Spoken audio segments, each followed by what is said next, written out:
মুসলমান শোনো, আজকে তোমাদের তেজ কমে গেছে, আজকে তোমাদের নিস্তেজ হয়ে গেছে। আজকে মুসলমানদের নির্গম রাত, মুসলমানদের দিকে তাকালে মুসলমানের বাচ্চা বলে মনে হয় না। রাসূলকে অপমান করলে, রাসূলের বিরুদ্ধে কথা বললে কোনো মানুষ রাস্তায় যায় না। সব সময় আলেমরা রাস্তায় যায়, সব সময় মাদ্রাসার ছাত্ররা রাস্তায় যায়, রাসূলের অপমানের জন্য মিছিল করে, আন্দোলন করে, পুলিশের টিয়ারশেলে আঘাত খায়, গুলি খায়। রাসূলের মহব্বতে রাজপথে জীবন দেয়, রক্ত দেয়। ও সাধারণ মুসলমান, তোমাদেরকে বুঝতে হবে, তোমাদেরকে জানতে হবে, রাসূলের মহব্বত হৃদয়ের মধ্যে জাগাতে হবে, লাগতে হবে, লাগাতে হবে। রাসূল শুধু মাদ্রাসার ছাত্র নয়, রাসূল শুধু মসজিদের ইমামের নয়, রাসূল শুধু মাদ্রাসার হুজুরদের নয়, রাসূল সমস্ত মানুষের, সমস্ত মুসলমানের। এই জন্য কোথাও কোনো নাস্তিক আমার রাসূলকে অপমান করলে, কটূক্তি করলে, সমস্ত মুসলমান ঐক্যবদ্ধভাবে রাস্তায় গিয়ে রাসূলের জন্য রক্ত দিব, জীবন দিব, তবুও রাসূলের অপমান সহ্য করবার জন্য বলটা ঘেরা দেন না। নবীজির জন্য ওরে দাও দিয়ে দাও জীবনটাকে, নবীজির জন্য ওরে দাও দিয়ে দাও জীবনটাকে, কোরআনের জন্য ওরে দাও দিয়ে দাও জীবনটাকে, নবীজির জন্য ওরে দাও দিয়ে দাও জীবনটাকে। কি হবে বেঁচে থেকে জীবন নিয়ে এই ধরাতে, কি হবে বেঁচে থেকে জীবন নিয়ে এই ধরাতে, যদি মোর নবীর নামে নাটক চলে দেশ বিদেশে, যদি মোর নবীর নামে নাটক চলে দেশ বিদেশে, ঠিক না? তুমি যদি মনে করো ঈমান আছে তোমার মাঝে, তবে কেন ডাক শুনেলে যাও না রে ভাই ময়দানেতে। তুমি যদি মনে করো ঈমান আছে তোমার মাঝে, তবে কেন ডাক শুনিলে যাও না রে ভাই ময়দানেতে। থাকিস না ঘরে বসে, চললে যাই ময়দানেতে, থাকিস না ঘরে বসে, চললে যাই ময়দানেতে। নাস্তিকদের তাড়িয়ে দেয় এই বাংলার জমিন থেকে, নাস্তিকদের তাড়িয়ে দেয় এই বাংলার জমিন থেকে। নবীজির জন্য ওরে দাও দিয়া দাও জীবনটাকে, কোরআনের জন্য ওরে দাও দিয়ে দাও জীবনটাকে, ঠিক না? ঠিক না? রাসূলের জন্য জীবন দিতে হবে, রাসূলের জন্য জীবন দিতে দেরি হবে, জান্নাতে যাইতে দেরি হবে না, বলে ঠিক না? ঠিক না? আজকে রাসূলের কথা শুনলে, রাসূলের আদর্শের কথা বললে অনেক মানুষের গা জ্বলা শুরু হয়ে যায়। এই জন্য মুসলমান বলতে চাই, আগামীর বাংলাদেশ মুসলমানের বাংলাদেশ, আগামীর বাংলাদেশ ইসলামের বাংলাদেশ, আগামীর বাংলাদেশ কোরআনের বাংলাদেশ, আগামীর বাংলাদেশ তৌহিদ জনতার বাংলাদেশ। আমরা জানি বাংলাদেশের একটা বাহিনী, একটা পক্ষ কাদিয়ানি নামে তারা নিজেদেরকে নবী আর রাসূল দাবি করে। এই কাদিয়ানিদেরকে অমুসলিম ঘোষণা করার জন্য যুগে যুগে, বছরে বছরে অসংখ্য আলেম ওলামারা রাস্তার মিছিল করেছে, রাস্তার মধ্যে আন্দোলন করেছে, কোনো ফল পাওয়া যায়নি। আগামীতে যেই সরকার ক্ষমতায় যাবে, বিএনপি যেতে পারে, বাধা নাই, জামাত যেতে পারে, বাধা নাই, এনসিপি যেতে পারে, বাধা নাই। যে কোনো সরকার ক্ষমতায় যাক, আগামী সরকার যে কোনো সরকার ক্ষমতায় যাক, কাদিয়ানীদেরকে নাস্তিক হিসাবে, কাদিয়ানীদেরকে অমুসলিম হিসাবে ঘোষণা করতে হবে, নয়তো সমস্ত মুসলমানেরা ঘরে বসে থাকবে না, রাজপথে আবার যেতে বাধ্য হবে, ডেকে ঠিক না? কারণ আমরা জানি রাসূল নবীর পরে নবী নাই, ঠিক না? ঠিক না?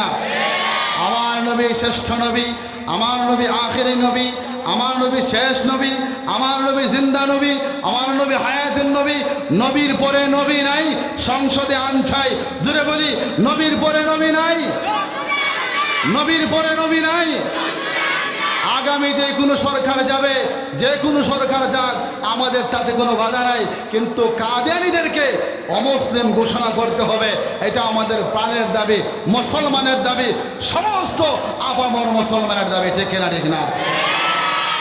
আজিমনগর জুম্মাহাট ইসলামী যুব সংঘের উদ্যোগে প্রথম বার্ষিক ইসলামী মহাসম্মেলনের সম্মানিত সভাপতি হযরত আল্লাহ মুতাসিম বিল্লাহ জালালী সাহেব, ইমাম ও খতিব আজিমনগর জামে মসজিদ, আমার ডাইনে বামে উপস্থিত শ্রদ্ধেয় মুরব্বিয়ানে কেরাম, মাহফিলের প্যান্ডেলের নিচে অবস্থানরত আমার যুবক ভাইয়েরা, मैं মাইকের আওয়াজ যতদূর পর্যন্ত পৌঁছে এই সমস্ত স্থানে অবস্থানরত পর্দাশীল নেতা মা বোনেরা, মহান আল্লাহ তাআলার দরবারে লাখ কোটি শুকরিয়া আদায় করি, যিনি আমাদেরকে আজকের এই কোরআনের আলোচনার মজলিসে আসার বসার তৌফিক দান করেছেন। এই জন্য হৃদয়ের গভীর থেকে কালিমাতুর শুকরিয়া আদায় করি, বলে আলহামদুলিল্লাহ। আরো জোরে বলে আলহামদুলিল্লাহ। পৃথিবী যতদিন পর্যন্ত থাকবে ততদিন পর্যন্ত একটা দল হকের দাওয়াত দিয়ে যাবে, ঠিক কিনা ঠিক না? গোটা পৃথিবীর সমস্ত নাস্তিক মুরতাদ বেঈমান সব নাসারা বাসারা যা আছে সবাই মিলে যদি চেষ্টা করে ইসলামের আলো নিভে দিতে কিয়ামত পর্যন্ত পারবে না, ঠিক কিনা ঠিক না? কারণ আল্লাহ তাআলা বলেন ইন্নাদ দীনা ইনদাল্লাহিল ইসলাম, আল্লাহর কাছে একমাত্র ধর্ম, মনোনীত ধর্মের নাম হলো ইসলাম। বলি সুবহানাল্লাহ। পৃথিবীর মধ্যে যত ধর্ম আছে কোন ধর্মের কোনো বেল নাই, গ্যারান্টি নাই, অস্তিত্ব নাই। যুগে যুগে তাদের ধর্ম পরিবর্তন হয়ে গেছে। আল্লাহ তাআলা আমাদেরকে মুসলমানের ঘরে জন্ম দিয়া মুসলমান বানাইয়া দুনিয়াতে পাঠাইছেন, দৌলতে ঈমান দান করেছেন। আল্লাহ চাইলে আমাদেরকে কোনো হিন্দুর ঘরে জন্ম দিতে পারতেন, পারতেন কিনা? পারতেন না। খ্রিস্টানের ঘরে জন্ম দিতে পারতেন, ঠিক কিনা ঠিক না? কিন্তু সর্বসম্মতি সম্মানিত ধর্ম ইসলাম,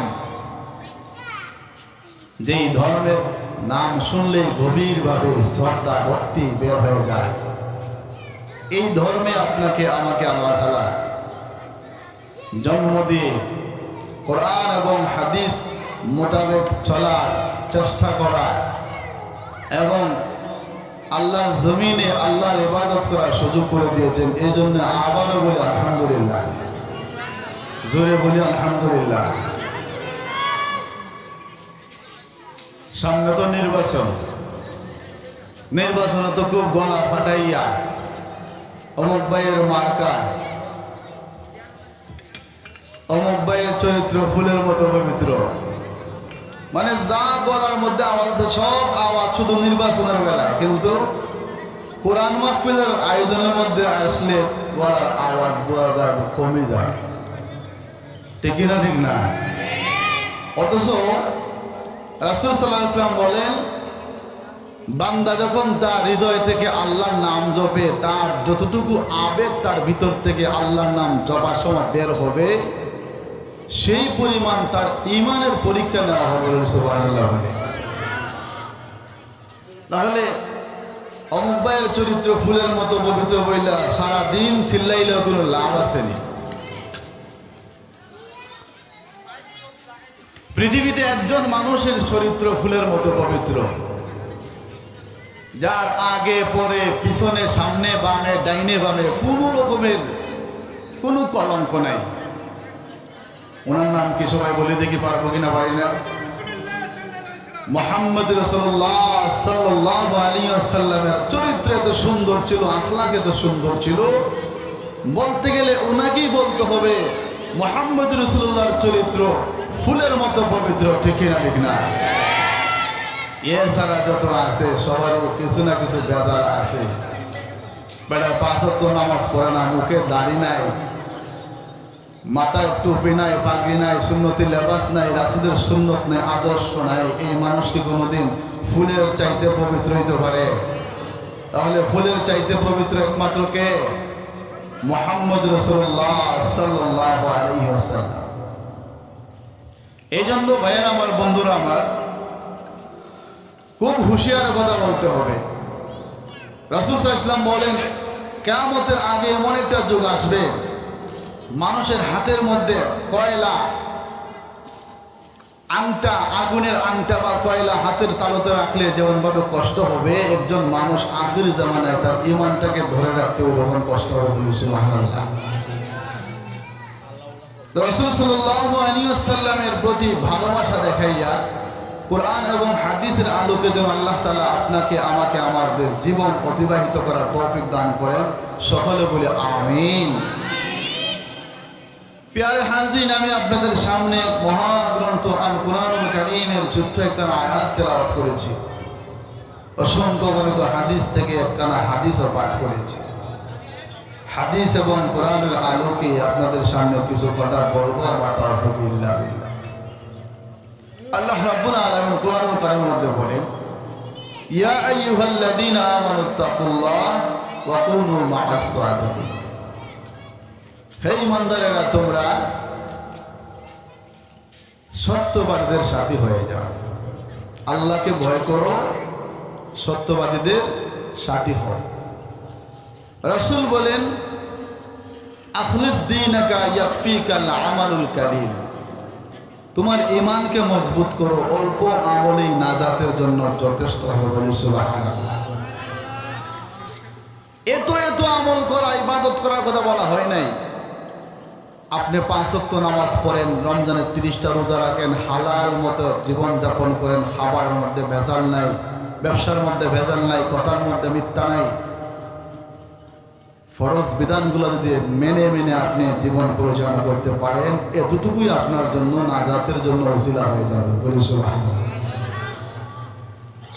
সারা রাত তাহাজ্জুদের নামাজ পড়ে বেটা জমিনে গিয়া আরেকজনকে বলতেছে যে গত রাত্রে সারাটা রাত নামাজ পড়ছে, এই জন্য শরীরের তালটা তেমন ভালো না। বলেন তো, ওই লোকটা মানুষকে দেখানোর জন্য নাকি ইবাদত করার জন্য? দেখানোর জন্য। আরেকজন মানুষ এশার নামাজ পড়েই 4টা ভাত খায় ঘুমায় গেছে, আবার ফজরের সময় উঠা ফজর নামাজ পড়ে জমিনে গেছে, কোনো কথা নাই, বার্তা নাই। যে ব্যক্তি সারা রাত তাহাজ্জুদের নামাজ পড়লো, ওই ব্যক্তির চাইতে যেই ব্যক্তি এশার নামাজ পড়ে ঘুমায় গেল, ওই ব্যক্তির ঈমান আমলের পাওয়ার সবচেয়ে বেশি। ঠিক কিনা? তো ভাইয়ের আমার, আল্লাহ রাব্বুল আলামিন আপনাকে আমাকে মাটি থেকে তৈরি করেছেন, আবার ওই মাটির সাথে মিশিয়ে দিবেন, ওই মাটি থেকে আপনাকে আমাকে আবার বের করে আনবেন। ঠিক কিনা? ঠিক না? এই জন্য দুনিয়ার মধ্যে চলতে গেলে বাহাদুরি নয়, অহংকার নয়, তকব্বরি নয়, নিজের সবচাইতে ছোট মনে করতে হবে, নিজের সবচাইতে দুর্বল মনে করতে হবে। তবেই আপনার জীবনের মধ্যে রাসূলের আদর্শ পাওয়া যাবে। রাসূল গোটা পৃথিবীর নেতা, রাসূল গোটা পৃথিবীর জন্য বাদশাহ। রাসূলের চলা চাল চলন ছিল একদম নরম, ওনার কথার মধ্যে মাধুর্যতা, ওনার ব্যবহারের মধ্যে মাধুর্যতা, ওনার হাঁটার মধ্যে মাধুর্যতা, ওনার ব্যবহার কথাবার্তা শুনে দেখে দেখে অসংখ্য কাফের বেঈমান মুসলমান হয়ে গেছে। বলে সুবহানাল্লাহ। বিশ্বনবী মুহাম্মদ রাসূলুল্লাহ সাল্লাল্লাহু আলাইহি ওয়াসাল্লামের সাহাবী হযরত আবু বকর রাদিয়াল্লাহু তাআলা আনহু, হযরত আবু বকর রাদিয়াল্লাহু তাআলা আনহু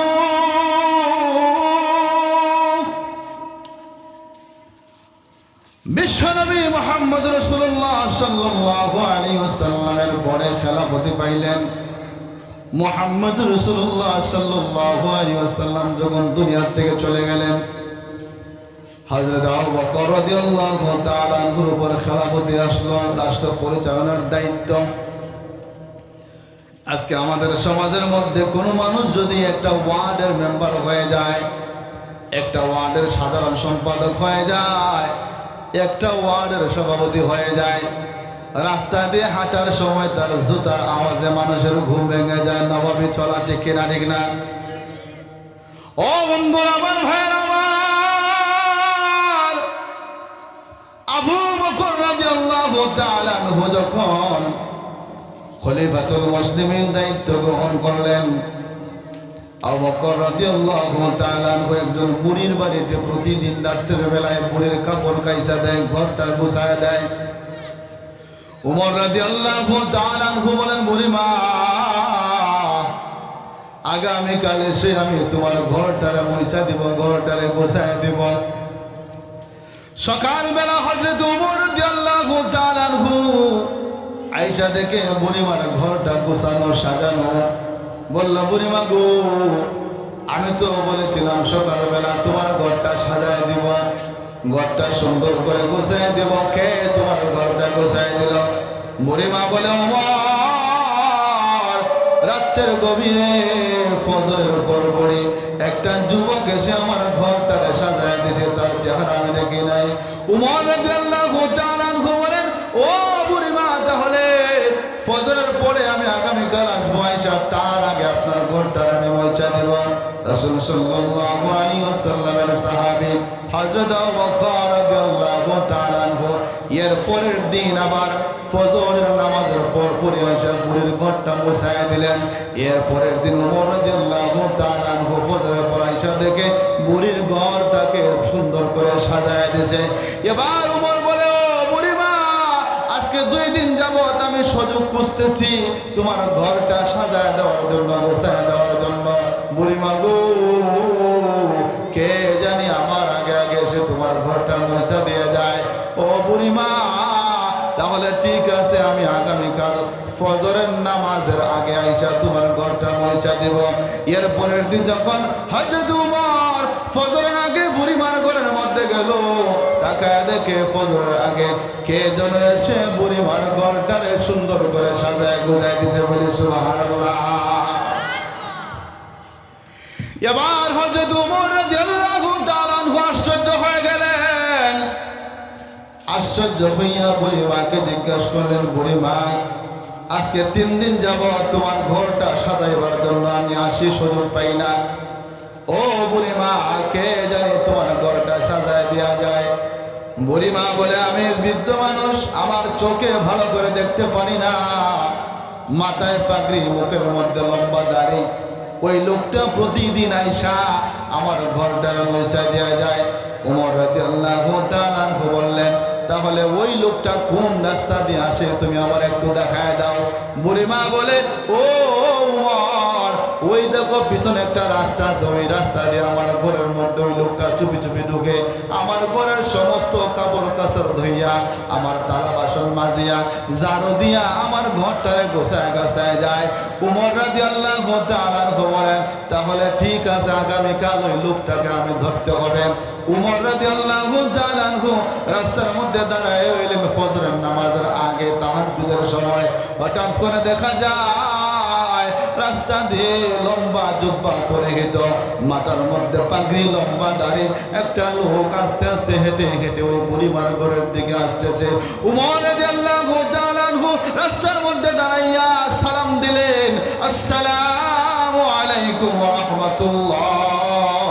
হঠাৎ করে সালাম দেওয়ার সাথে সাথে আবু বকর রাদিয়াল্লাহু তাআলা আনহু জবাব দিলেন, ওয়া আলাইকুম সালাম ওয়া রাহমাতুল্লাহি ওয়া বারাকাতুহু।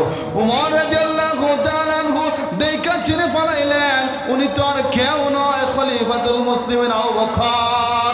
ও আবু বকর, আজকে 3 দিন যাবত বুড়িমার ঘরটা আমি সাজাইবার জন্য, মহিষা দেওয়ার জন্য সুযোগ খুঁজি, কিন্তু প্রতিদিন কে জানি ঘরটা মহিষা দেওয়া যায়। আজকে আমি দেখলাম আমার আগে আপনি আবু বকর প্রতিদিন বুড়িমার ঘরটা মহিষা দেওয়া যান। ও বকর, আপনি তো খলিফাতুল মুসলিমিন, আপনি তো বর্তমানে এই দুনিয়ার বর্তমান এলাকার রাজা বাদশাহ, আপনি হলেন শাসনকর্তা। ও আবু বকর, আপনি তো ওই বুড়িমার ঘর মহিষা না দিলেও পারতেন, আমরা দিলেও হইতো।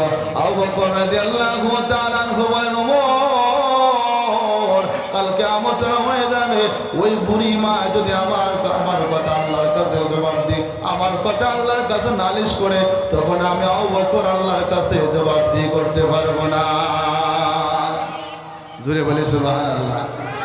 এবার উমর রাদিয়াল্লাহু তাআলা আনহু তাকায় দেখলেন আবু বকর রাদিয়াল্লাহু তাআলা আনহুর পায়ের মধ্যে জুতা নাই।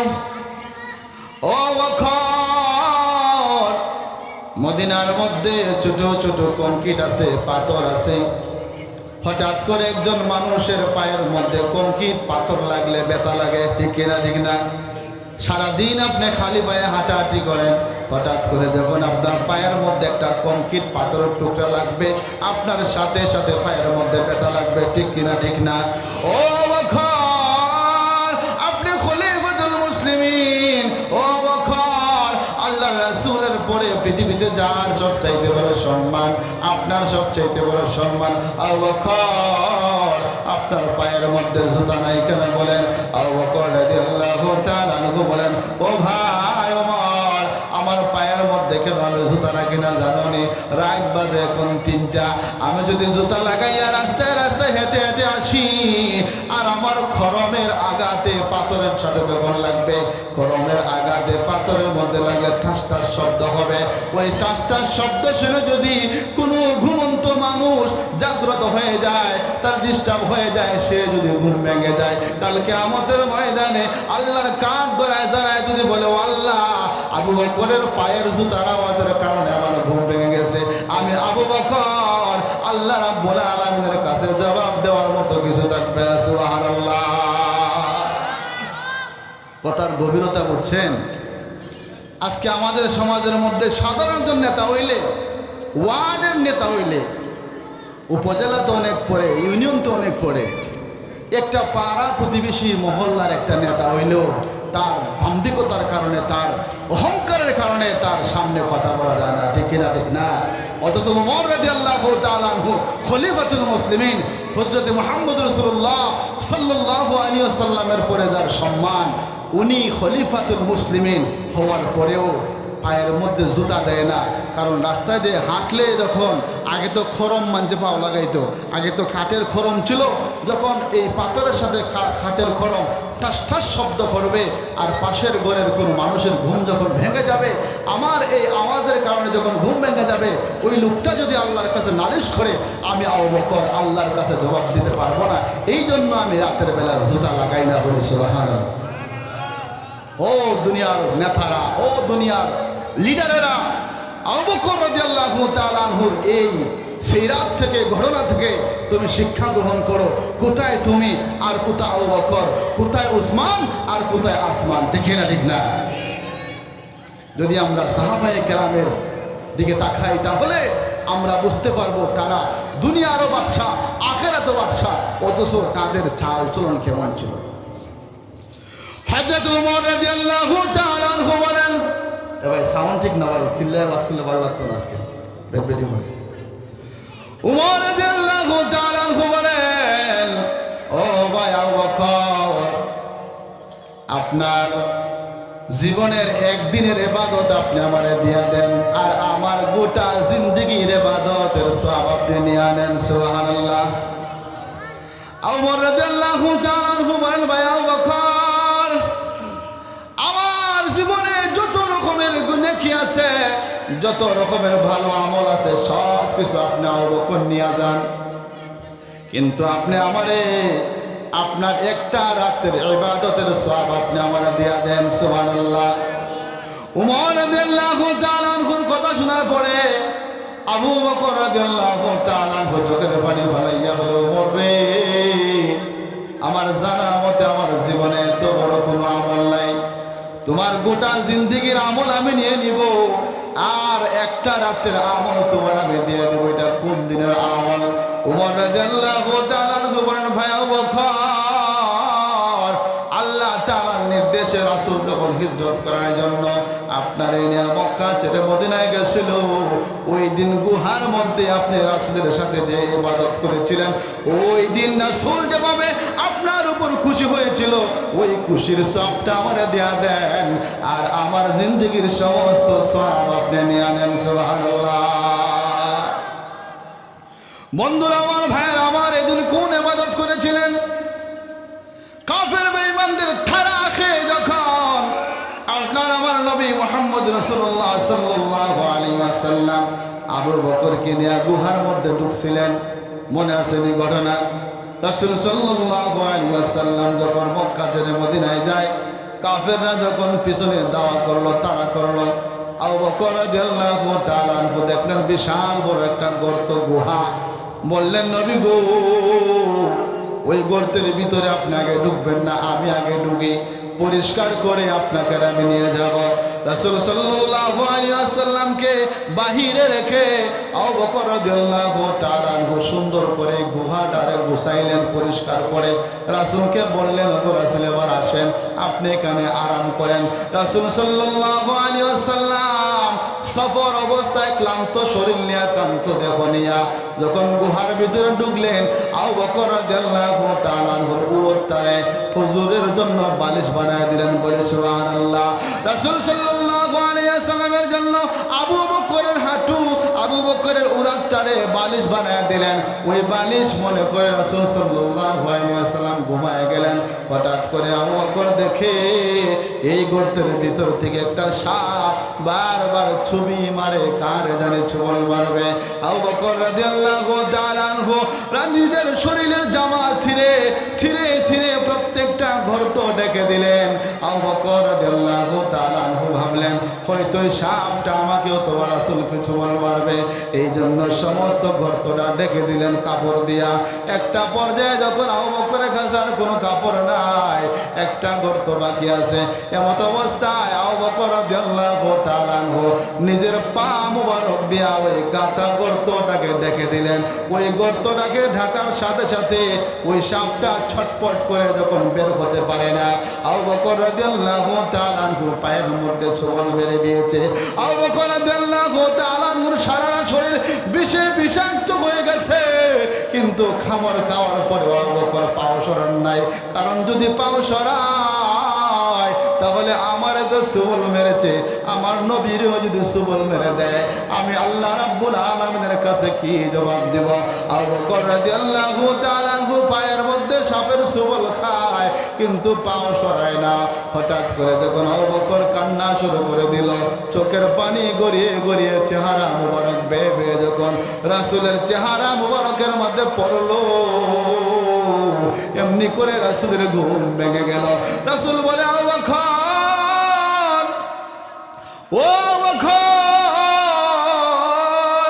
কান্দো কেন, কি হয়েছে তোমার? বাড়িতে ধন সম্পদ ছেলে মেয়ে বিবি বাচ্চা রেখে এসেছো, তাদের মায়ায় কান্দো নাকি, তাদের দরদে কান্দো নাকি? আবু বকর বলে না না না, ও বিশ্বনবী মুহাম্মদ রাসূলুল্লাহ, নবী গো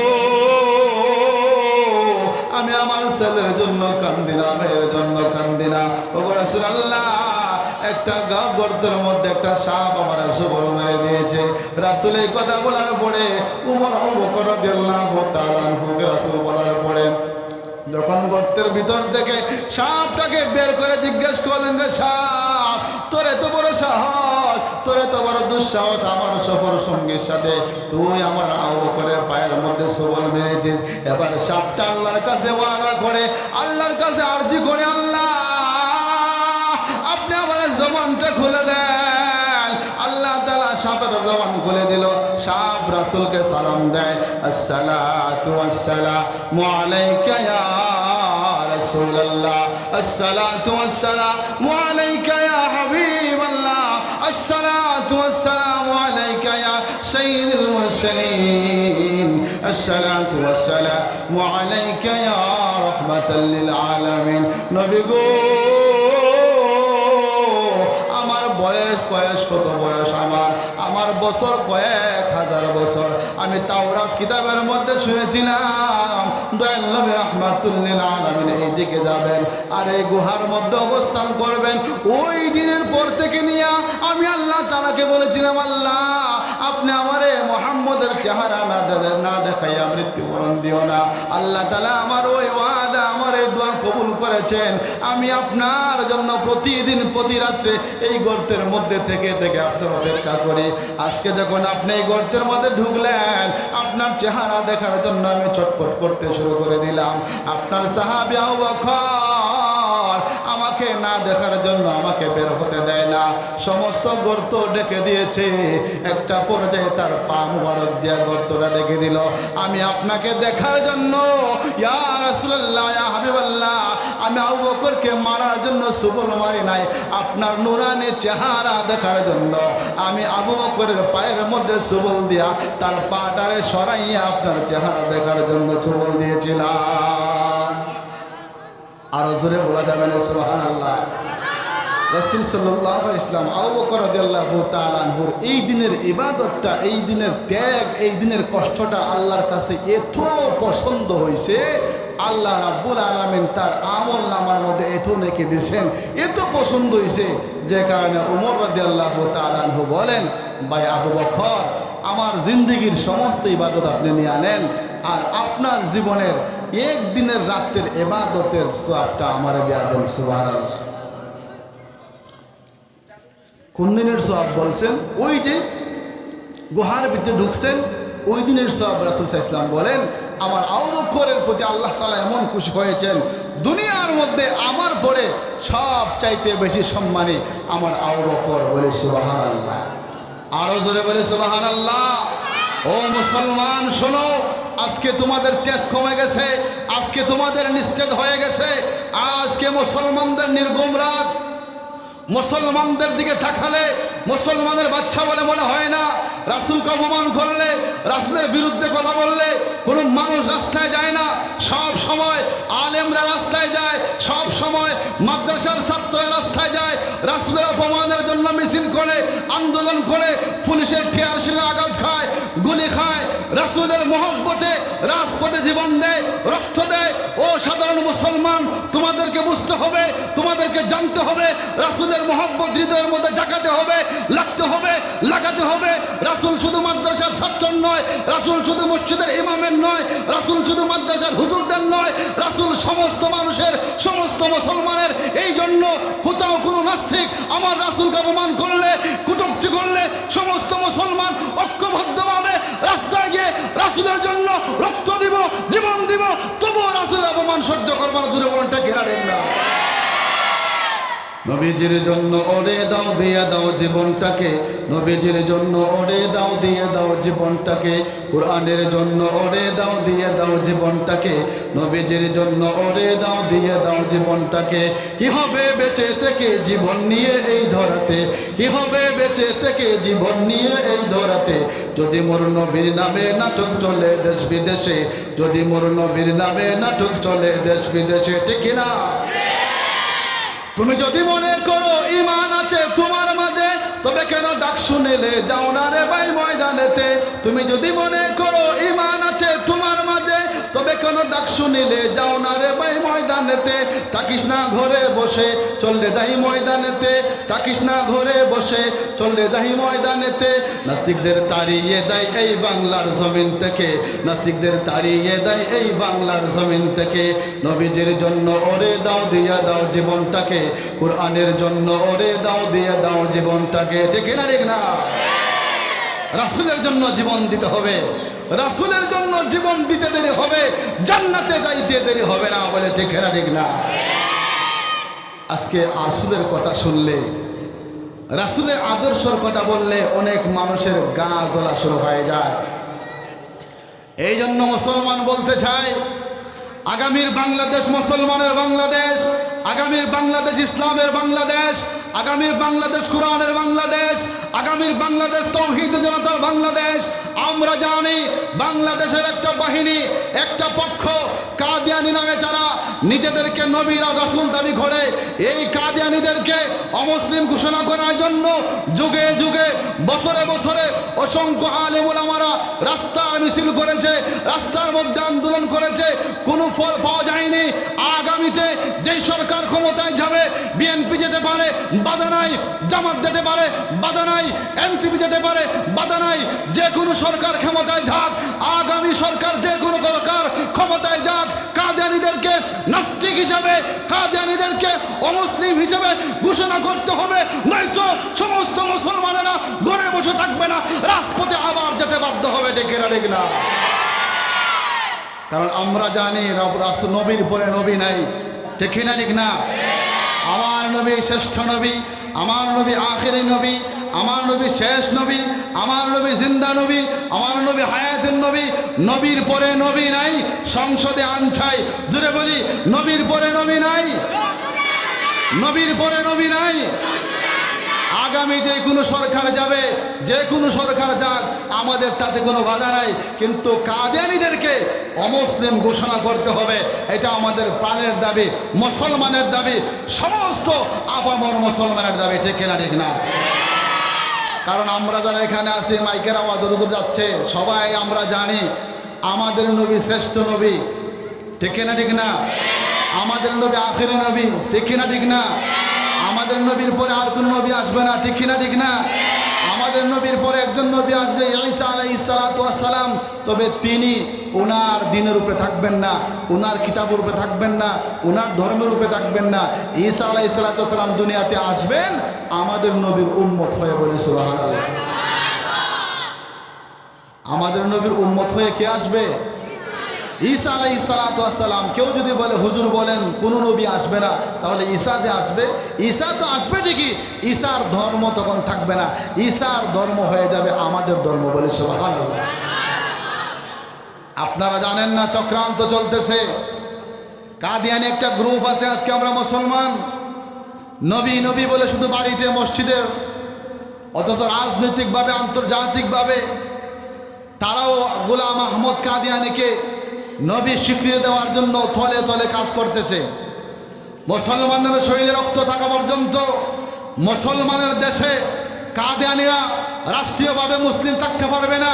এই দেশের মধ্যে হিন্দুরা যেভাবে আছে তাদের একটা ধর্ম আছে, খ্রিস্টান আছে তাদের একটা ধর্ম আছে, পাহাড়ি আছে তাদের একটা ধর্ম আছে, কাদিয়ানিরা থাকবে তাদের একটা ধর্ম থাকবে, মুসলমানের মধ্যে তাদের ধর্ম থাকতে পারে না, ঠিক না ঠিক না? রাসূল সাল্লাল্লাহু আলাইহি ওয়াসাল্লামের আদর্শ ভালোবাসা আমাদের দিলের মধ্যে থাকতে হবে, ঠিক না ঠিক না? এবার আসুন, আল্লাহ তাআলা আমাদেরকে মাটি থেকে তৈরি করেছেন, মাটিতে আবার নিয়ে যাবেন, মাটি থেকে আবার বের করবেন, বলি সুবহানাল্লাহ। আল্লাহর পক্ষে সম্ভব না অসম্ভব? বনী ইসরাঈলের একজন যুবক তার সন্তানদেরকে মৃত্যুর আগে ওয়াদা করাইছে, বলে সন্তানেরা রে, আমি যখন মারা যাব তোমরা আমার জন্য একটা কাজ করবা। ও আমার সন্তানেরা শোনো,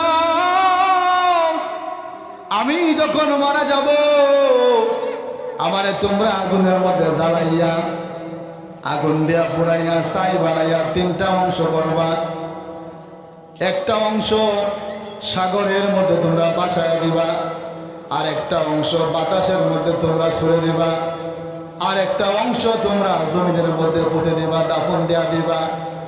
সন্তানেরা বললে, বাবা গো,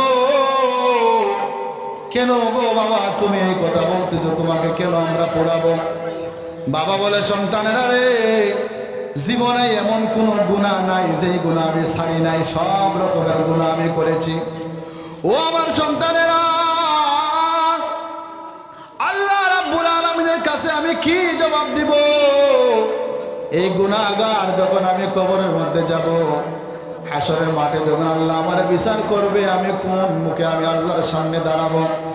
এই জন্যে তোমরা আমারে আগুনের মধ্যে জ্বালাইয়া, আগুনের মধ্যে পুরাইয়া ছাই বানাইয়া একটা অংশ সাগরের মধ্যে ভাসায় দিবা, আর একটা অংশ বাতাসের মধ্যে উড়াই দিবা, আর একটা অংশ মাটির মধ্যে পুঁতে দিবা।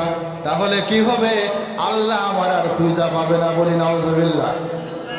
তার উদ্দেশ্য কিন্তু ভালো, সে ভাবতেছে জীবন অনেক গুনাহ করছি, এখন যদি আমি আল্লাহর সামনে যাই কিভাবে আমি আল্লাহর সামনে মুখ দেখাবো? এই জন্য সন্তানদেরকে বলতেছে, আমারা জ্বালায়া তোমরা সাগরে বাসাই দিবা ছাই, বাতাসে বাসায় দিবা, উড়াইয়া দিবা, আর জমিনের মধ্যে ছিটায় দিবা, পুঁতে দিবা, যাতে করে আল্লাহ আমার পায় না, বলি নাউজুবিল্লাহ। ওই লোকটা যখন দুনিয়া থেকে বিদায় হয়ে গেল, সন্তানেরা বাবার ওসিয়ত অনুযায়ী ওই লোকটাকে আগুনের মধ্যে জ্বালাইয়া পোড়াইয়া আংটি বানাইয়া একটা অংশ সাগরের মধ্যে বাসায় দিল, আর একটা অংশ বাতাসের মধ্যে উড়াই দিল, আর একটা অংশ জমিনের মধ্যে ছেড়ে দিল। এবার যখন আল্লাহ তাআলার কাছে ওই বান্দা হাজির হইল, আল্লাহ তাআলা ওই বান্দারে জিজ্ঞাসা করলেন, বান্দারে তুই কি মনে করেছিস দুনিয়ার মধ্যে তুই একদম সার পেয়ে যাবি? আকাশের মধ্যে ধুলাবালির মধ্যে ছাই উড়াই দিয়েছি, সাগরের মধ্যে বাসায় দিয়েছি, তোর মনে কি আমি তোর আর পাবো না? ওই গুনাহগার বান্দাটা বলে, আল্লাহ আমি জানি গো মৌলা, আমি জানি গো আল্লাহ, তুমি বড় শক্তিমান, তুমি বড় মেহেরবান, তোমার শক্তি অপরিসীম, তোমার শক্তির কাছে সব শেষ। ও গো আল্লাহ, আমি এমন গুনাহ করেছি, এই গুনাহ মুখ নিয়ে আমি আপনার কাছে কেমনে দাঁড়াবো? এই জন্য আমি আপনারে ভয় করে, আপনার আযাবের কথা ভয় করে আমার সন্তানদেরকে জ্বালায় দেওয়ার জন্য আমি বলেছি। আল্লাহ রাব্বুল আলামিন বলেন, ও বান্দা, তুই যে অন্তত পক্ষে আমারে ভয় করেছিস, আমার সামনে দাঁড়ানোটাকে তুই ভয় করেছিস, এই জন্য আমি আল্লাহ তোর জিন্দেগির সমস্ত গুনাহ খাতা মাফ করে দিলাম। বান্দা যখন চিন্তা করলো আল্লাহর সামনে এই কঠিন কঠিন গুনাহ নিয়ে আমি কেমনে দাঁড়াবো, এই জন্য তার লাশ পুরায় দেওয়ার কথা বললো। আল্লাহ বললেন, বান্দা তুই যে অন্তত পক্ষে আমারে ভয় করে ডরাইয়া যে তুই নিজের শরীরটারে সন্তানের মাধ্যমে পুরাই দিছিস, ওই যে ভয় করেছিস, এই জন্য আল্লাহ আমি তোর উপরে খুশি হয়ে গেলাম, তোকে আমি নাজাত দিয়ে দিলাম। বলে সুবহানাল্লাহ। হযরত মূসা আলাইহিস সালাতু ওয়াস সালামের যুগে বৃষ্টি হয় না, অসংখ্য গণিত মানুষ নিয়ে মূসা আলাইহিস সালাতু ওয়াস সালাম আল্লাহর কাছে মোনাজাত আরম্ভ করে দিলেন। প্রভু গো, আজকে কয়েক বছর যাবৎ কোনো বৃষ্টি নাই, মানুষরা কৃষি কাজ করতে পারে না, খাবার দাবারের সমস্যা। ওগো আল্লাহ, মেহেরবানি করে আপনার জমিনের মধ্যে বৃষ্টি বর্ষণ করেন। আল্লাহ তাআলা জানায় দেন, মূসা, হাজার হাজার মানুষের মধ্যখানে একটা নাফরমান বান্দা আছে, তার জন্য আমি সমস্ত মানুষের বৃষ্টি আটকায় রাখছি। ওই লোকটা যদি আজকে ওইখান থেকে না সরে যায়, আমি আল্লাহ তাআলা কিয়ামত পর্যন্ত বৃষ্টি দিব না। বলেন তো কত বড় কঠিন একটা অবস্থা। আল্লাহ তাআলা যখন মূসাকে ওই কথা বললেন, এবার মূসা ঘোষণা করে দিল, কোন নাফরমান তোর গুনার কারণে, তোর পাপের কারণে আল্লাহ তাআলা এত দিন যাবত বৃষ্টি বন্ধ করে রাখছে। আল্লাহ তাআলা আমারে জিবরাইলের মাধ্যমে বলে দিয়েছে, তুই নাফরমান যদি এখান থেকে না চলে যাস তাহলে আল্লাহ বৃষ্টি দিবে না। তারা তো এখান থেকে চলে যা, নয়তো তোর একজনের কারণে আমাদের সকলের কষ্ট হবে। পানির সমস্যা, কৃষিকাজের সমস্যা, খাবারের পানির সমস্যা, তারা এখান থেকে চলে যা। ওই লোকটা মনে মনে ভাবলো, এখন যদি আমি এখান থেকে উঠে চলে যাই তাহলে সমস্ত মানুষ আমাদের ধিক্কার দিবে, ঠিক কিনা ঠিক না?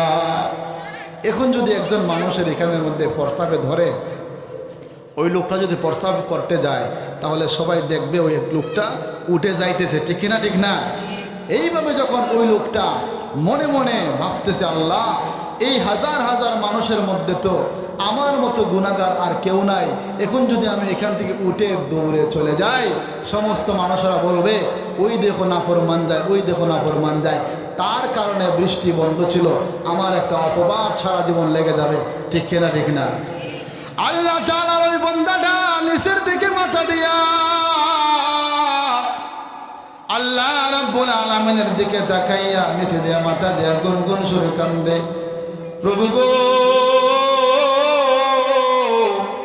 খেলায় খেলায় দিন চলে গেছে, কোনোদিন কেউ কিছু ভাবি নাই, নামাজ পড়ি নাই, ও মূসা, আল্লাহ কোন রকম কোনো ইবাদত করি নাই, আল্লাহ গো, দুনিয়ার মধ্যে চোখের সামনে যা গুনাহ আছে সব করছি, চুরি ডাকাতি করছি, জিনা করছি, মদ খেয়েছি, মাপের মধ্যে মানুষের পাল্লার মধ্যে কম দিয়েছি, জুয়া খেলেছি, অন্যের সম্পদ আমি জোর করে জবরদস্তি করে আমি নিজের করে নিয়েছি, জমিনের মধ্যে আইল কেটে কেটে আমার জমিন বানিয়েছি। ওগো আল্লাহ, এবার যদি আমি এখান থেকে উঠে যাই, সমস্ত মানুষেরা বলবে, ওই দেখো না ফরমান যায়। আল্লাহ গো, আজকের পর থেকে আমি আর জীবনে কোনো রকমের গুনাহ করব না গো আল্লাহ, আজকে আমার এই মহব্বত দেখাই আপনি আমার এখান থেকে মুক্তি দেয়া দেন। আল্লাহ রাব্বুল আলামিন তো মেহেরবান, আল্লাহ রাব্বুল আলামিন তো দয়াবান। ওই বান্দার চোখের পানি আল্লাহর রহমতের মধ্যে জোশ মেরে দিয়েছে। আল্লাহ তাআলা ওই বান্দার দোয়াটারে কবুল করে সাথে সাথে রহমতের বৃষ্টি শুরু করে দিয়েছে। মূসা আলাইহিস সালাতু ওয়াস সালাম বলেন, ওগো আল্লাহ, একটু আগে আপনি বললেন নাফরমান বান্দার এখান থেকে তুলে দেওয়ার জন্য, নয়তো আপনি বৃষ্টি দিবেন না। কেউ তো গেল না, তাকায় দেখলাম কেউ গেল না, সাথে সাথে একটু পর আবার আপনি বৃষ্টি দেওয়া দিলেন। আল্লাহ তাআলা বলেন, মূসা রে, যেই নাফরমানের কথা আমি বলেছি সে তো জানে সে যে গুনাহগার, ওই মজলিসের মধ্যে বসে বসে আমার কাছে তওবা করেছে, আমি আল্লাহ রাব্বুল আলামিন তার জিন্দেগির সমস্ত গুনাহ খাতা মাফ করে দিয়া তার প্রতি খুশি হয়ে গেছি, এই জন্য আমি আল্লাহ তাআলার সাথে সাথে বৃষ্টি দিয়েছি। বলি সুবহানাল্লাহ। ও বন্ধুরা আমার, ভাইয়ের আমার, আজিমনগরের জুম্মাহাটির ভাইয়েরা গো, বন্ধুরা গো, মা বোনেরা গো, আমরা মানুষ বলতে গুনাহগার, কোনো মানুষ বলতে পারবে না আমার নিষ্পাপ, সমস্ত মানুষ গুনাহগার নবীগণ ছাড়া। এই জন্য ভাইয়ের আমার এখন থেকে প্রস্তুত নিয়ে নেন। আপনি মনে করতেছেন আরো 2 দিন পরে, আরো 3 দিন পরে, 1 দিন পরে, 1 মাস পরে আমি তওবা করব। না না না, হঠাৎ করে যখন আপনার মনের ফেরেশতা কাছে এসে যাবে, আপনার আর তওবা করার সময় হবে না। আল্লাহ তাআলা বলেন, বান্দা তোরা আমি নির্ধারিত কোনো সময় দেই নাই, যে কোনো মুহূর্তে, যে কোনো সেকেন্ডে, যে কোনো সময় ঘুমাইয়া শুইয়া দাঁড়াইয়া বসিয়া আমার দরবারে যদি তুই তওবা করিস, আমি আল্লাহ রাব্বুল আলামিন ওয়াদা দিলাম, তোর চোখের পানি নাকের আগায় আসার আগে আগে আমি বান্দা তোর জীবনের সমস্ত গুনাহ মাফ করে দিব। আল্লাহ তাআলার কাছে মাপ চাওয়ার জন্য কোনো লিমিট নাই, কোনো সময় নাই, কোনো রাত নাই, কোনো দিন নাই, ঘন্টা নাই, সেকেন্ড নাই। এই যে আমরা এখানে বসে গেছি, দিলের ভিতর থেকে আল্লাহকে ডরাইয়া ভয় করিয়া যদি আমরা খাঁটি তওবা করতে পারি, আল্লাহ এই মুহূর্তে আমার আপনার জীবনের গুনাহ মাফ করে দিবেন। সুবহানাল্লাহ। তো আসতে আরো জোরে বলি সুবহানাল্লাহ। এই জন্য আল্লাহ তাআলা কুরআনুল কারীমের মধ্যে বলেন, ইয়া আইয়ুহাল্লাযীনা আমানুত্তাকুল্লাহ ওয়া কুনু মা'আস সাদিকিন। বান্দারে তুমি আমি আল্লাহ তাআলার ভয় করো, ডরাও, আর সত্যবাদীদের সাথে হয়ে যাও। আল্লাহ রাসূল বলেন, আখলিস দীনাকা ইয়াকফিকাল আমালুল কালিল। আল্লাহ তাআলার ভয় করো আর সত্যবাদীদের সাথে হও। অল্প অল্প আমল করো, খাঁটি আমল করো, অল্প আমলই তোমার নাজাতের জন্য যথেষ্ট হয়ে যায়। বলে সুবহানাল্লাহ। আল্লাহ রাসূল একজন সাহাবী, রাসূল সাল্লাল্লাহু আলাইহি ওয়াসাল্লাম মসজিদে নববীর মধ্যে হঠাৎ করে বলতেছেন, এই মুহূর্তে এই দরওয়াজা দিয়া যে ঢুকবে সে জান্নাতি। সুবহানাল্লাহ বলেন, আরো জোরে বলেন সুবহানাল্লাহ। আল্লাহ রাসূল বলেন, এই মুহূর্তে এই দরওয়াজা দিয়ে যে ঢুকবে সে জান্নাতি। সাহাবায়ে কেরাম ওই দিকে তাকাইলেন, কে দেখি আসে? আল্লাহ রাসূল বলেছেন, এই দিকে যে ঢুকবে সেই জান্নাতি। সাহাবায়ে কেরাম তাকায় দেখলেন একজন সাহাবী ওই দিকে ঢুকলেন, কেউ কোনো কথা বলল না। কিছুদিন পরে আল্লাহ রাসূল বলতেছেন, আজকে সামন্দর্য দিয়ে যে ডুববে সে জান্নাতি। সুবহানাল্লাহ। সাহাবায়ে কেরাম ভাবলেন, ওই দিন আল্লাহ রাসূল বললেন ওই জানলা দিয়ে যে ডুববে, দরওয়াজা দিয়ে যে ডুববে সে জান্নাতি। আজকে দেখবো আল্লাহ রাসূল বলেছেন ওই দিকে যে ঢুকবে সে জান্নাতি। আজকে দেখবো কে জান্নাতি।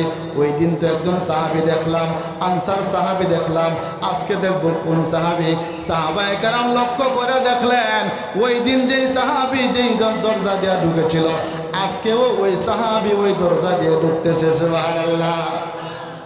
আরো কয়েকদিন পরে যখন সাহাবায়ে কেরামদেরকে নিয়ে যখন রাসূল কথা বলতেছেন, হাদিস কোরআন হাদিসে আলোচনা শোনাইতেছেন, আজকে রাসূল বলেন, আজকে এই দরওয়াজা দিয়া যে ঢুকবে সে জান্নাতি। সাহাবায়ে কেরাম আশ্চর্য হয়ে গেল। প্রথম দিন আল্লাহ রাসূল বললেন ওই দরওয়াজা দিয়ে যে ঢুকবে জান্নাতি, দেখলাম আনসার একজন সাহাবী। এরপরের দিন বললেন সামন দরজা দিয়ে যে ঢুকবে সে জান্নাতি, দেখলাম সেই দিনের সাহাবী। আজকে দেখব কোন সাহাবী এদিকে ঢুকে। সাহাবায়ে কেরাম দেখলেন 3 দিন 3 জন সাহাবী যেই দরজা দিয়ে ঢুকছে, 3 জন নয়, 3 দিন একই সাহাবী 3টা দরওয়াজা দিয়া ঢুকছে। সাহাবীদের মনের মধ্যে একটা কৌতূহল জাগলো, কিভাবে ওই লোকটা জান্নাতি, কিভাবে জান্নাতের সার্টিফিকেট দুনিয়ার মধ্যে পেয়ে গেল। দেখতে হবে কোন ইবাদত করে, কোন আমল করে, কোন বন্দেগি করে।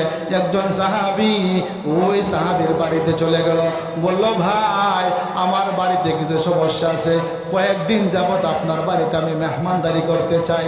তার উদ্দেশ্য হইল আমাদের সাথে ওই সাহাবী নামাজ পড়ে, আমাদের সাথে ওই সাহাবী তাসবিহ পড়ে, জিকির পড়ে, কিন্তু আল্লাহ রাসূল আমাদের কথা জান্নাতি বললেন না, ওই সাহাবীর কথা জান্নাতি বললেন। তার বাড়িতে আজকে থেকে দেখব রাতের বেলায় নতুন কোনো ইবাদত করে কিনা। সুবহানাল্লাহ। সাহাবীর উদ্দেশ্য হইল আমরা তো সবাই এক লগে চলাফেরা করি, নামাজ পড়ি। আল্লাহ রাসূল বললেন ওই সাহাবী জান্নাতে যাবে, 3 দিন তার কথা বললেন, তাহলে তো দেখতে হয় সে আলাদা কোনো ইবাদত করে কিনা। সুবহানাল্লাহ বলেন। ওই সাহাবী তার বাড়িতে চলে গেল, ও ভাই আপনার বাড়িতে আমি 2-3 দিন মেহমানদারি করতে চাই। কথাটারে গোপন ডাকছে, বলে নাই কোন ইবাদত দেখবে। সাহাবী বলল, ভাই সমস্যা নাই, যতদিন মন চায় আপনি আমার বাড়িতে মেহমানদারি করেন, আমি নারাজ হব না। সুবহানাল্লাহ। অথচ আমাদের সমাজের মধ্যে কোনো মেহমান যদি আসে আমাদের মনটা বেজার হয়ে যায়, মনে করি আমার ঘরে খাবার খাওয়ার জন্য আসে। কিন্তু না না না, সাহাবায়ে কেরামের ঘরে যখন মেহমান যাইতো খুশি হয়ে যাইতো, কারণ মানুষ জন্মের 50,000 বছর আগে আল্লাহ তাআলা রিজিক লেখা দিয়েছেন। আমার বাড়িতে যে মেহমানটা আসবে, আপনার বাড়িতে যে মেহমানটা যাবে, সে আপনার রিজিক খাবে না, আপনার রিজিক খাবে না, তার রিজিক আপনার মাধ্যমে আল্লাহ তাআলা আপনার ঘরের মধ্যে উঠাই দিয়েছেন। ঠিক কিনা ঠিক না? ওই সাহাবী যখন ঘরের মধ্যে ঢুকলো, ঘরের মধ্যে ঢুকে রাত্রেবেলায় নাস্তা খেয়ে ঘুমায় না, জানলার পাশে দিয়ে উকি ঝুঁকি তাকায় দেখে ওই সাহাবী কোনো ইবাদত করে কিনা। একদিন, 2 দিন, 3 দিন হয়ে গেল, কোনো রকমের নতুন কোনো ইবাদত নাই। এশার নামাজ পড়ে ঘুমায় যায়, ফজরে আজান দিলেন মসজিদের মধ্যে যায়, রাসূলের সাথে দেখা করে কথা বলে, আর নতুন করে ইবাদত করে না। সচরাচর সবাই যেভাবে নফল ইবাদত করে ওই ইবাদতগুলা করে, সুন্নত পালন করে। এবার রাসূলের কাছে গিয়ে বলে, ও আল্লাহর হাবিব, আমার একটা কথা আছে গো আল্লাহর রাসূল। রাসূল বলেন, বলো তোমার কি কথা? ও আল্লাহর হাবিব, আপনি 3 দিন ওয়াদা দিয়েছেন আপনার ওই সাহাবী জান্নাতি। ও আল্লাহর হাবিব, আমরা মনে করেছিলাম নতুন কোন ইবাদত করে, 3 দিন তার বাড়িতে আমি ছিলাম, নতুন কোন ইবাদত দেখলাম না। তাহলে বলুন দেখি আপনি কোন কারণে তাকে জান্নাতি বললেন? আল্লাহ রাসূল বললেন, ও আনসার সাহাবী দাঁড়াও, বলো দেখি তুমি কোন ইবাদত করো। আনসার সাহাবী দাঁড়ায় বলে, ও আল্লাহর হাবিব, আমি নতুন কোন ইবাদত করি না। আজ থেকে কয়েক মাস আগে আপনি বলেছিলেন কোনো বান্দা যদি রাত্রেবেলা ঘুমাইতে যায়, কোনো মানুষের কাছে যদি ব্যথা পেয়ে থাকে, কষ্ট পেয়ে থাকে, তাহলে যেন তাকে সে মাফ করে দেয়। আর কোনো মানুষ যদি কোনো মানুষকে যদি কষ্ট দিয়ে থাকে, তার কাছে যেন সে মাফ চেয়ে নেয়। মরার আগে, ঘুমাইবার আগে প্রতিদিন যদি কোনো বান্দা কষ্ট পেয়ে থাকলে মানুষকে মাফ করে দেয়, আর কষ্ট দিয়ে থাকলে মানুষের কাছে মাফ চেয়ে নেয়, ওই ব্যক্তি যদি আজকে রাত্রে মারা যায়, আল্লাহ রাসূল বলেন ওই বান্দার জন্য আল্লাহ তাআলা জান্নাত রেডি করে রেখেছেন। ও আল্লাহ, আমি নতুন কোন ইবাদত করি না, আমি যখন ঘুমাইতে যাই বিসমিল্লাহি আমুতু আহইয়া বলে যখন ঘুমাইতে যাই, যখন আমি আমার মনে মনে প্রতিজ্ঞা করি, আল্লাহ দুনিয়াতে যে যে রকম কষ্ট আমারে দিয়েছে আমি সব কষ্ট তাদেরকে মাফ করে দিলাম। আর যারা আমার কাছ থেকে কষ্ট পেয়েছে, বাড়ি বাড়ি ঘরে ঘরে হেঁটে হেঁটে তাদের কাছ থেকে আমি মাফ নিয়ে ঘুমাই। আল্লাহ রাসূল বলেন, ও আনসার সাহাবী, তোমার এই মাফ করাটা আর মাফ চাওয়াটাকে আল্লাহ তাআলা এত পছন্দ করেছেন, আমার কাছে জিবরাইলে পাঠাইয়া তোমার জন্য সুসংবাদ পাঠাইছেন, তুমি মরতে দেরি হবে, জান্নাতে যাইতে দেরি হবে না। তাহলে আমাদের সমাজের মধ্যে আমরা আসিনি না নাই, দোষী আছি কিনা নাই? আজকে আমাদের পাশের বাড়ি একজন মানুষের সাথে বছরের পর বছর কোনো কথা নাই, মাসের পর মাস কোনো কথা নাই, বন্ধুর সাথে কথা নাই, এক মহিলা আর এক মহিলার সাথে কথা নাই, একজনকে দেখলে আরেকজনের তুড়ি মারে, আরেকজনের থুতু ফেলায়। অথচ রাসূল বলেন, কোনো বান্দা যখন, আমার উম্মত যখন ওই তার দোষ করেনেওয়ালা কোনো মানুষ তাকে কষ্ট দিছে, তারা যদি মাফ কইরা দেয়, আর যাদেরকে কষ্ট দিছে তাদের কাছ থেকে যদি মাফ চেয়ে নেয়, ওই বান্দা যদি আজকে মারা যায়, আজকে আল্লাহ তাআলা তারা জান্নাত দেবে বলে সুবহানাল্লাহ। তাহলে আজকে থেকে কি শিক্ষা করলাম? আজকে থেকে আমরা এই শিক্ষা করলাম, এই আলোচনা থেকে যদি কোনো মানুষের সাথে আমাদের কোনো ভেজাল থেকে থাকে, সমস্যা ঝগড়া বিবাদ স্বাভাবিক থাকতেই পারে, আমরা যেন তাদের কাছে মাপ চেয়ে নেই। আর কেউ যদি আমাকে কষ্ট দিয়ে থাকে, তাকে যেন আমরা ক্ষমা করে দিই। আল্লাহ তাআলা আপনাকে আমাকে এই অল্প আলোচনার ভিতরে যা বলার সুযোগ করে দিয়েছেন, এর পরিপ্রেক্ষিতে যেন জীবনযাপন করার তৌফিক দান করেন। সকলে বলি আমিন। আসসালামু আলাইকুম ওয়া রাহমাতুল্লাহি ওয়া বারাকাতুহু।